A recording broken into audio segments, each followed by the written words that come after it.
Hola, bienvenidos, segundo episodio de Mirá a quién encontré. Ya está la lista completa de los capítulos que van a formar parte de esta primera temporada. Los pueden buscar aquí mismo en la descripción del video. Nosotros ya nos metemos de lleno con la entrevista del día de hoy. Estamos hablando de un señor que empezó de muy chiquito. Nosotros no lo conocimos por ese papel que hizo en La Bella y La Bestia. Fue la voz de uno de los personajes. Obviamente estamos hablando de la voz en inglés. Así que si no la viste en la versión original no sabes de quién te estoy hablando, pero si viste la segunda película importante que hizo, sí sabes de quién te estoy hablando. Fíjate cómo creció, mirá a quién encontré.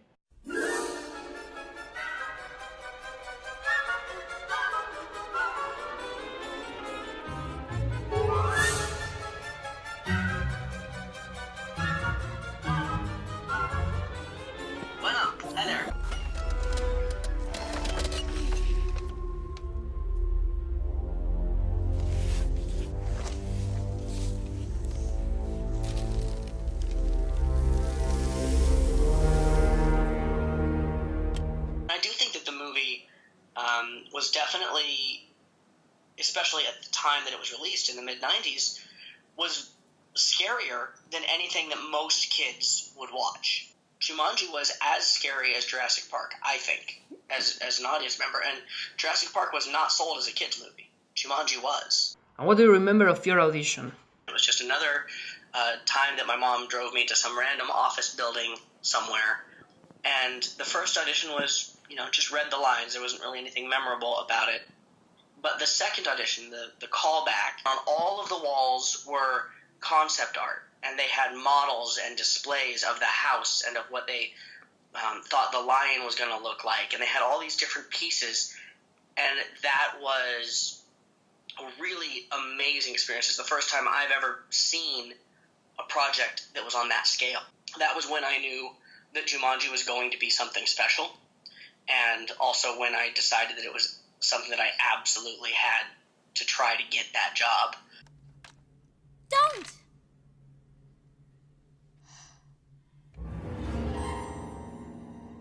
This will not be an easy mission. Monkeys slow the expedition. And how much did you have to use your imagination for the role? There were some scenes that were basically just an empty space that we were reacting to. And that was, reacting to the director, Joe, he would yell out numbers. When he said 1, we would look at the stove. When he said 3, we would look at the refrigerator. There were some things that were all in the imagination, but there was actually a lot of stuff that was done that mixed practical and computer. Like, go back to the kitchen scene. When the cereal box dumps over the front of the refrigerator, they actually had a cereal box tip over. That actually happened. That was actually something that we could react to. The knives being thrown at the door, they actually had air cannons that actually fired knives at the door. So we closed the door before that happened, obviously. But there was enough actually happening that there was something to anchor the performance in. When we were running away from the stampede, which was all computer generated, we filmed that after they actually shot a metal rhinoceros through the wall of the library for that shot. So we got to see what that looks like, what the impact of it was. Plus they had shakers behind all of the walls, so the walls were shaking and the pictures were swinging, and it was loud and it was chaotic. There were no animals chasing us, but the room was shaking, and there was a lot going on there. So it's taking what's there and turning it up in your mind. It wasn't all imagination. It was turning the volume up to the level that it needed to be for the actual project. Run! It's a stampede! It's a game!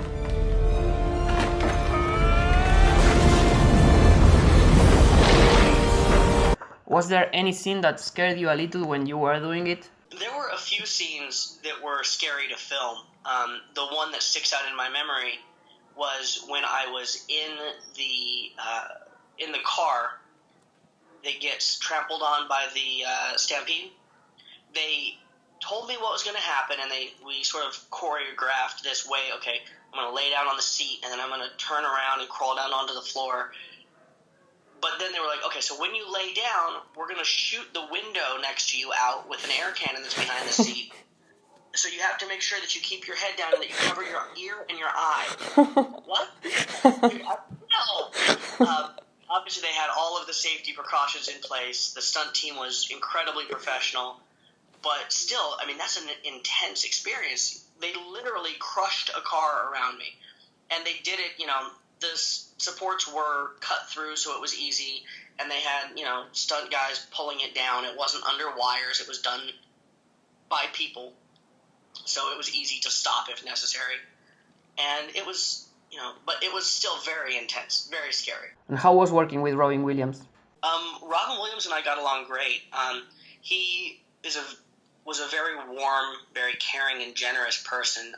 In addition to always being funny and being able to make what could have been a very stressful experience for everybody a little bit more livable. I mean, almost all of the cast were comedians, so there was always jokes being cracked. It was, almost like being at a stand-up routine club all the time. But my favorite memories of working with him were actually the times that he and I spent time together outside of set. I was about the same age as his son, and so there were a couple of occasions where his son would come up and they would be going to go to the zoo and the aquarium and the movies, and he would invite me to go along with them. And getting to experience him just being a dad, just being another person, not necessarily the actor, watching him turn off the characters and just be, was really, really, it made an impression on me a lot to watch how he interacted with people. Jumanji. You pick a character and you're that person in the game. Which one do I pick? I don't think it matters that much. Bruce Finbar. Sounds like a badass. I'll be the curvy genius. Dr. Smolder Bravestone. I guess I'm Ruby Roundhouse. Did you like the sequel? I was at the premiere of that, and I enjoyed it. I thought it was funny, had a lot of really, really great moments in it. Jack Black's performance was really, really funny. I would have appreciated a little bit more of the original film influence in there, because it was really only maybe 2 or 3 scenes that mentioned the original at all. And so it made it feel a little bit disconnected for me.